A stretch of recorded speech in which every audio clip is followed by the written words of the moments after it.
night. No, absolutely. Much of the unrest has changed, and it's shifted to peaceful unrest as opposed to violent unrest.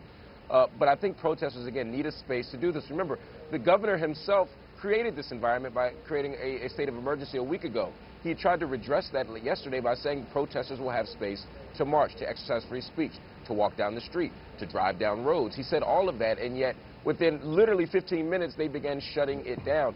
It was a bad faith move that I think actually angered protesters and made them feel frustrated. Everything about this has created the environment that they say they wanted to prevent. You don't make an announcement at 8 p.m. if you don't want violence. You don't have a non-transparent process if you don't want violence. You don't block peaceful protesters if you don't want violence. Yes, there are a few bad apples.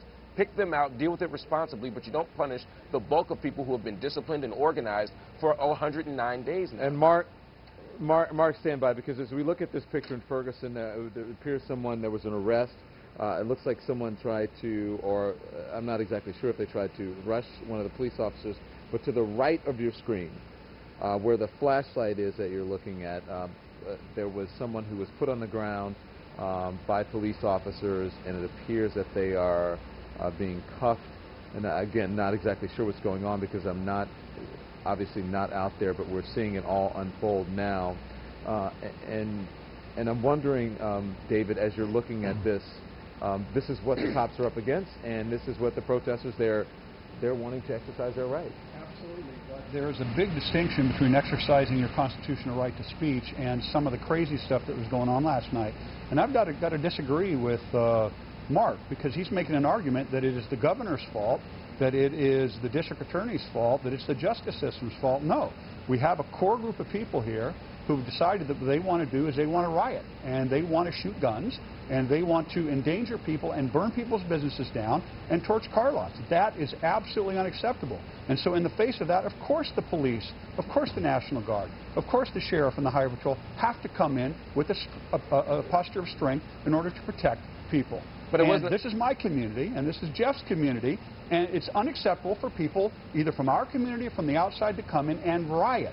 And the police have an obligation to protect, while at the same time trying to create that space. But the people who are denying the protesters the safe space, it's not the authorities. It's the knuckleheads, to use Van Jones' terms, who are creating problems and committing felonies.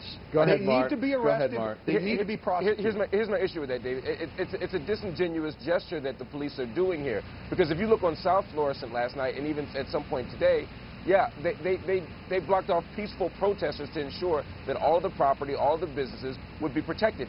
Then I left there and went over to West Florissant, where black-owned businesses in the area was being torched.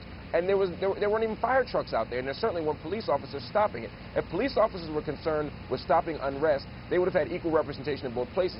They were very careful about which property they protected, about which people's lives they defended, and which lives they allowed to remain vulnerable blowing in the wind out there. That's my issue here. I can't speak to that because I wasn't there. I can't speak to that because I'm unaware of that. If that happened, that was wrong. The police obviously have to protect everybody's property, have to protect everybody's right. And if there's discriminatory policing, that's wrong.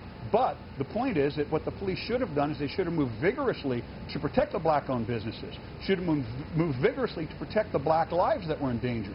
And that's my point, is when people cross the line, that's where the authorities need to come in. They need to arrest people. Those people need to be prosecuted.